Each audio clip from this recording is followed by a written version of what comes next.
that she is a gynecologist practicing in the United Arab Emirates, and she will be telling us on the sexual health needs of the physicians there. I will just give you one.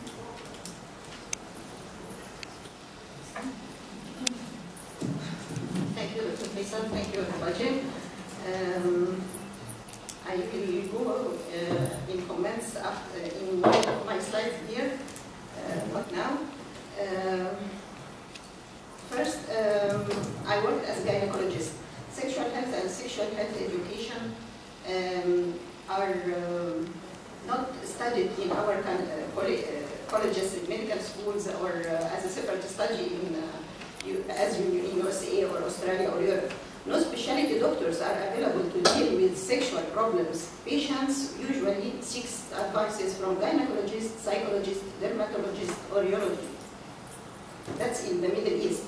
Middle East Society for Sexual Health Medicine, a new professional society of sexual medicine in the Middle East, was founded in August 2010 by a group of highly respected sexual medicine specialists from the Middle East.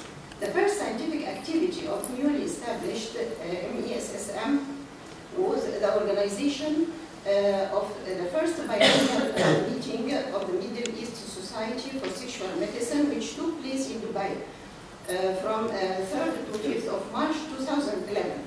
At this meeting, all members of the board of directors have been elected by the MESS member. So it is unusual for us to do a society, to speak about sexual health, to speak about sexual health education, to know anything about these issues is very new to us, not like here 40 years ago, okay? Middle East Society was, now we are doing the second Middle East Sexual Health Society with Dr. Faisal, Dr. Azza, and some group, which is for sexual health committee, okay? This is the second one. What we need in the Middle East now, sexology to be studied in Middle East as a specialty or subspecialty, so patients after a few years can find professional help. Educational courses for medical doctors who can deal with these problems can be given now as CME hour courses and online courses. Sexology sessions and workshops to be held in all congresses in Middle East in next year. Target people who can share. Medical doctors, gynecology, neurosurgery, dermatology, general practitioner, family doctors, and psychology. Health educators, public health professionals, all can share in these. The media, TV programs, talk shows, magazines now started talking about sexual problems, which is a good step that will help us to educate people. But if no professionals are available to deal with the marital problems and sexual dysfunctions in the proper way, this will be more frustrating for couples and will cause new problems. What women need, because I am a gynecologist, sex education for women and her husband is essential, as education for her alone is not enough. A lot of men in Arab countries refuse for women to be sexually educated. They refuse even to ask for help regarding their sexual dysfunctions or even infertility. Women's rights. Women in some Arab countries are traditionally raised to shy away from discussing sex.